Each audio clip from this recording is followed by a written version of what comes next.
Assalamualaikum warahmatullahi wabarakatuh. Perkenalkan, nama saya Siti Ummul Munawaroh dari kelas 5A2 Pemasaran. Di sini saya akan mempresentasikan tentang segmentasi pasar.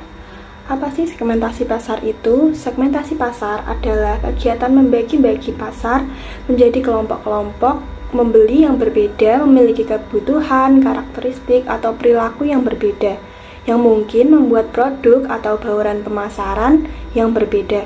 Segmentasi pasar juga dapat diartikan sebagai proses pengidentifikasian, menganalisis para pembeli pasar, produk, dan menganalisis perbedaan antara pembeli di pasar.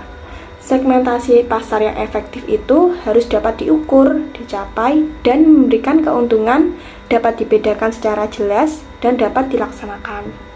Nah, apa sih segmentasi pasar menurut para ahli? Nah, yang pertama, pendapat dari Ciptono dan Chandra tahun 2012. Segmentasi pasar dapat diartikan sebagai proses pengelompokan pasar secara keseluruhan yang heterogen menjadi beberapa kelompok atau segmen-segmen yang memiliki kesamaan dalam hal kebutuhan, keinginan, perilaku, dan respon terhadap program pemasaran spesifik. Lalu, menurut para ahli yang kedua, yaitu pendapat Kotler dan Sheff tahun 1997, menjelaskan bahwa segmentasi pasar adalah sebuah proses dalam pembagian pasar menjadi beberapa kelompok pelanggan yang memiliki karakteristik yang sama sehingga dapat dijadikan target pasar yang harus dicapai oleh perusahaan dengan strategi pemasarannya. Nah, di sini saya akan membahas tentang jenis-jenis dari segmentasi pasar. Yang pertama yaitu segmentasi perilaku. Segmentasi perilaku mengacu pada kelompok-kelompok konsumen berdasarkan tingkah lakunya terhadap produk yang ditawarkan, mulai dari sikap, pengetahuan, reaksi, atau respon, loyalitas, serta penggunaan produk terkait dari segi seorang pelanggan. Biasanya jenis segmentasi ini lebih terikat dengan proses pengambilan keputusan atau decision making konsumen. Nah, yang kedua yaitu segmentasi demografis. Jenis lain dari segmentasi pasar adalah segmentasi demografis, di mana pengelompokan konsumen berdasarkan aspek-aspek seperti usia, jenis kelamin, pekerjaan, pendidikan, status menikah, dan lain sebagainya. Ketiga, ada segmentasi psikografis. Psikografis ini lebih cenderung berhubungan dengan aspek psikologi pelanggan.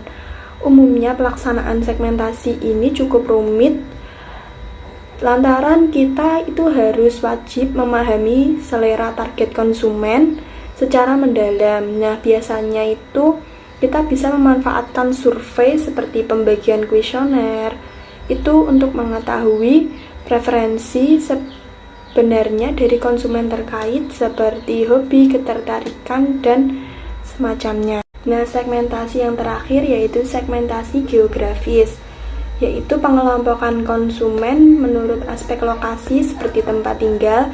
Segmentasi yang satu ini tentu tidak kalah penting dari segmentasi yang lainnya, mengingat kebutuhan kegunaan suatu produk dan jasa itu selalu berbeda tergantung pada lokasi, keadaan, dan cuacanya. Sedangkan tujuan dari segmentasi pasar ini yaitu yang pertama untuk mengenali kompetitor bisnis. Nah, ini sangat penting karena kita sebagai produsen juga harus tahu pesaing kita itu siapa. Nah, yang kedua untuk meningkatkan pelayanan menjadi lebih baik. Jadi pelayanan yang kita berikan itu harus lebih baik kepada pelanggan. Nah, yang ketiga sebagai bahan evaluasi dan perencanaan bisnis. Kita bisa melakukan perencanaan bisnis dan melakukan evaluasi dengan cara menyurvei pelanggan. Yang keempat yaitu meningkatkan efektivitas strategi pemasaran. Jadi jika kita sudah memetakan konsumen menjadi beberapa kelompok, itu akan memudahkan strategi pemasaran. Nah, ada pun manfaat dari segmentasi pasar itu sendiri. Yang pertama, untuk membantu memenuhi kebutuhan konsumen. Yang kedua, meningkatkan daya tarik konsumen. Yang ketiga, mempermudah perusahaan mengatur produk maupun jasa yang ditawarkan. Yang keempat, membantu perusahaan fokus terhadap kelompok target konsumen yang tertentu saja.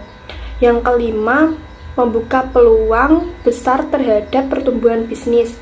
Yang keenam, membantu pemasaran menjadi lebih baik dan terarah. Yang ketujuh, untuk mempermudah perusahaan mengelola keuangan khususnya untuk pemasaran. Yang kedelapan, untuk meningkatkan daya saing bersama kompetitor. Nah, sekian presentasi dari saya. Jika ada salah kata mohon dimaafkan. Wassalamualaikum warahmatullahi wabarakatuh.